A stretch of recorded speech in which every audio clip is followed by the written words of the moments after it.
guys, welcome back to my channel, and if you are new here, welcome. Thank you so much for stopping by, especially if you are visiting from Heart and Home's channel today. So today I am so excited to be a part of this collaboration with Heart and Home. We are doing a special tag that is open, we are doing a special tag today that's open to anyone, and it is about how you deal with worry. This is something that I think pretty much anybody can relate to, that worry is something that we all experience at some point or another in our life, whether it's circumstantial or it is something that is kind of like chronic in our life. So anyway, there's 14 questions. They're all going to be listed down below, and if you would like to answer them, one or all of them in the comments, and especially if you have your own channel, go ahead and make a video and be sure to give us a shout out in your video so that we know that you created it and we can watch it as well. If you are from my channel, please be sure to go check out Heart and Home. I have linked her video down below, and go check out her channel after watching this one, and be sure to subscribe to her channel if you're not subscribed already. Let's get into the questions. So question number one is, do you struggle with worry? And yes, I do. Not as much as I used to. Let's see, maybe 3 years ago and prior to that, I struggled a lot with worry. I would maybe even venture into using the word anxiety, although I've never been diagnosed and I've never been medically treated or anything like that for anxiety, but it was like the feelings of anxiousness. It wasn't even like I was consciously in the front of my mind thinking about a particular thing all of the time. It was just these very subtle thoughts that would always go through my mind, like no matter what I was doing, no matter who I was with, no matter where I was going, or what the circumstances were, these thoughts just were kind of always there. It was like a part of who I was, and it was like that pretty much most of my life up until 3 years ago, and that's when my life really changed, was 3 years ago. Question number 2 is, on a scale of 1 to 10, how much does worry affect your daily life? Right now, 4 maybe. On a good day, a bad day, like a 6. 3 years ago, it was probably a lot higher than that. It was like a 7 and up, pretty much daily, that every decision that I made was based out of a place of fear and worry and anxiety. And it's not like that anymore. Question number 3 is, what areas of your life are you most prone to become anxious about? What makes you worry? Safety stuff, like what kind of bad things can physically happen to people, like freak accidents and things like that. That's my biggest like fear and worry, I think. And question number 4 is, have you always worried about these things or anything for that matter? Yes. I remember, and I don't know if this is normal or not, but I remember being a really young child, like, I don't even know, I was like kindergarten maybe, and I would stand at the window and watch my mom drive off to work, and I'd wave to her every morning. Like, it was a ritual. I was like, I have to see my mom leave, I have to wave out the window, because even at a young age, I was just like, I just don't know, this could be the last time that I see her, and I need to make sure that I say goodbye to her and let her know that I love her before she leaves. Question number 5 is, how would you describe to someone what it feels like when you worry or feel anxious? The best way I can describe it is that my brain kind of like overanalyzes everything. I look at all of the possible outcomes of everything, and the safest, best route for the best possible outcome. And that's what it feels like when I worry, and that totally stresses me out. By the way, baby's crying, toddler's needing something. I'll be right back. So I'm back now, and I think I stopped at question number 6. And that question is, what is your earliest memory of worrying, and has it gotten worse or better over the years? And I think I kind of already answered that my earliest memory of worrying was the one where like I'd stand at the window and watch my mom leave and be like, this could be the last time I ever see her. part 2 of number 6 is, has it gotten better or worse over the years? And I can absolutely say it's gotten better, like hundreds of times better, especially in the last 3 years. And to be really honest with you guys, God has just like done an incredible work in my life with worrying and fear and anxiety and depression as well. For me personally, bringing to the surface things that I believe and perspectives that I have that are not true about myself and about the world I live in, and replacing them then with truth. Really super practical truths that just allow me to live freely.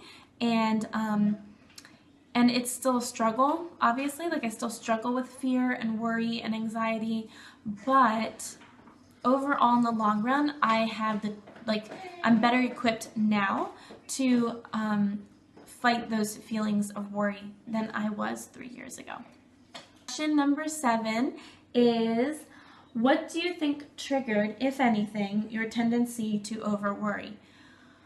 Oh man, guys. I know that there were certain things in our family dynamics, not bad things, they were good actually, but some of those dynamics kind of pushed me into a place. I allowed myself to end up there where I was very overly cautious about everything and kind of a perfectionist. But looking back, I know that that's not 100% normal. That you can't anticipate every bad thing that's ever going to happen in your life, or you will end up feeling anxious all of the time or worrying about everything.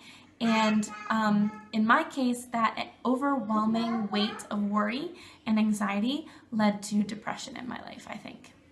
So, and then same with like perfectionism, you know, kind of like that fear of not fitting in or fear of not being accepted, wanting to make sure everything is just so and just right that so there's like no chance that you won't be accepted or fit in.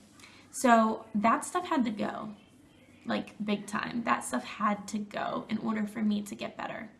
So what question was I on? Did I answer the question? I don't even know. I could talk to you guys all day. Number 8. Does anyone in your family worry a lot? Yes. Sorry family if you're watching, but yes. Question number 9 is, do you think it's possible to stop worry or anxiety in its tracks when you're under an attack? And if so, what are my top 3 tips for how to deal with that? That's a really hard question. I think that what we worry about is very specific to you and to me.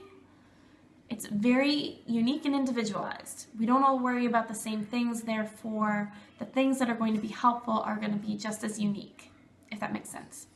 Can you stop worry in its tracks? And I say maybe. I think it depends on where you're at in your journey, and I definitely think you can absolutely slow it down. Give it a speed bump, subdue it a little bit. That's definitely possible. One of the things that has worked really well for me, I don't know if I have 3 tips for you, but I definitely have at least one. And this one is to everything that you are thinking and worrying about and that's causing like stress for you, identify it and write it down. And you need 2 sides to the piece of paper. So on one side, you're gonna write like all the things that are stressing you out. And then on the other side, you're gonna write what's true. And that might be kind of hard to do if you don't know what the truth is. So that's why this is a journey. This isn't something that like happens overnight. Like it's a process, it's a journey. And in one of my other videos, and I will link that up above, I guess it's over here, that, and I'll link it down below as well, that we need to know what mirror we're looking into to know what we're worth. And we also need to have a mirror to look into just for basic truths in life. People get that at different places. Maybe it's a really good friend. For me, it's a lot of prayer time. But yeah, you need to know what's true. Otherwise, these things that we believe that stress us out, they're not always true. A friend told me this, that you know what, fear, worry, anxiety may never completely leave your life. However, you know, the birds can fly around your head, but it's up to you whether or not you let them make a nest in your hair. that piece of advice has totally changed my life.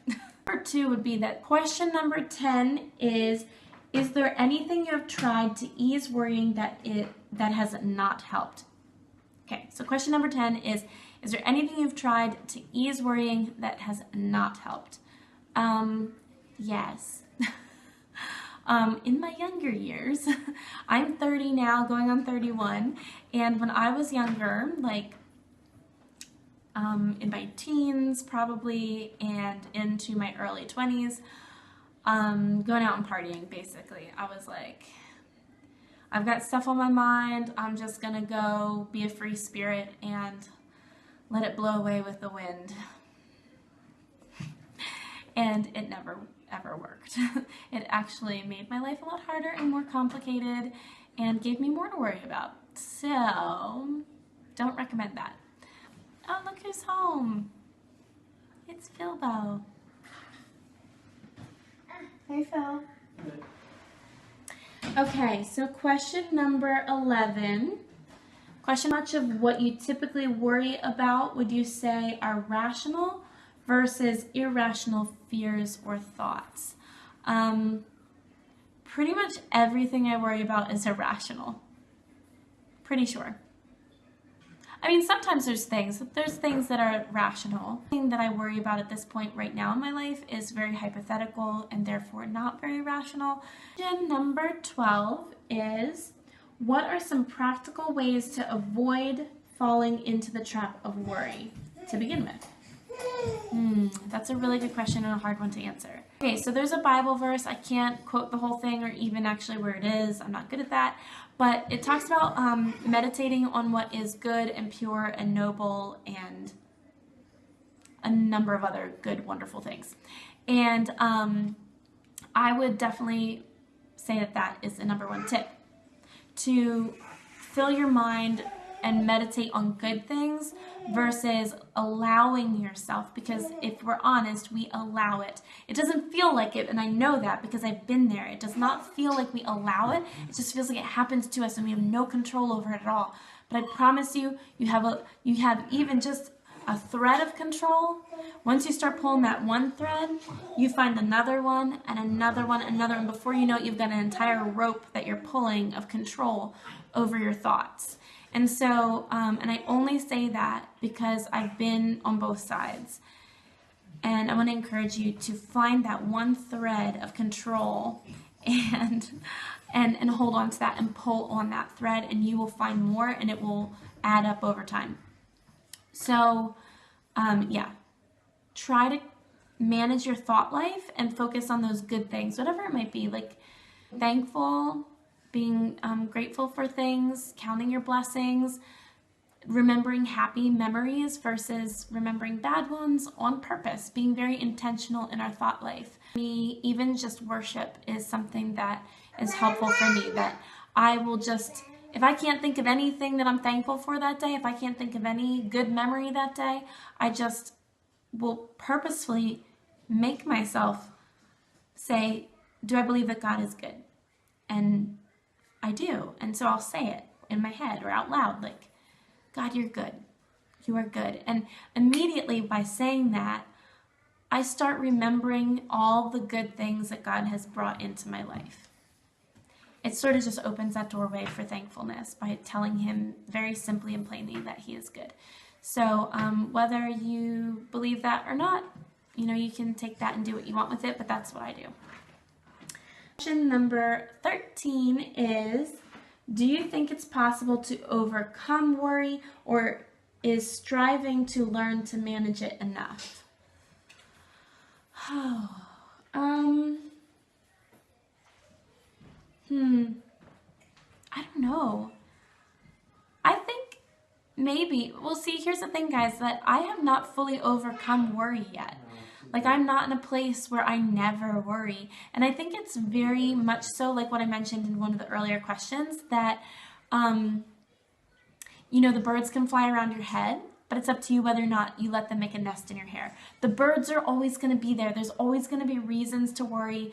And it's like a temptation. It's like Any temptation that you face in life is never just going to go away. Like, the things that we're tempted by don't go away. We just learn to deal with it, or we learn why it's not worth it. Whatever the case may be for you, find the things that keep you safeguarded from that thing that could hurt you, whatever that is, whether it be a temptation or it be worry. Because I think that worry can be a temptation as well. So you just kind of safeguard yourself from those things, and there's all different kinds of ways to safeguard yourself. For me, it's truth. What is the truth about this thing or this issue? And I just have to keep reminding myself, and I have to write it down and look it back up in the book. Like, I write it in my journal, and I like put a little note on it that says, okay, next time you start worrying about this thing, come back and read this. What is the truth about this particular thing? So yeah, definitely having safeguards. I don't think that we can fully overcome it, that it's non-existent anymore, but I think that we can absolutely put up safeguards around ourselves in order to combat it in a way that we are the victors in the battle. That it's not like we're striving and struggling and we're the underdog. Like, no, we're the victors in the battle. We will win in the end. Not like the end, like way far away, but I mean today, like in this moment, you will win. And I think that by allowing yourself to take those small steps in your journey, you're going to get there. You're going to start learning these little things and putting them in your little tool belt. And then when next time worry comes up, you pull out your tools and you go to battle. And that's it. Question number 14, last but not least, just in time before the sun actually sets and it's completely dark in here, is any final words of encouragement for someone that struggles with worrying too much? Oh, heavens. Yes, I have lots of words for you. Check out every video on my YouTube channel, basically.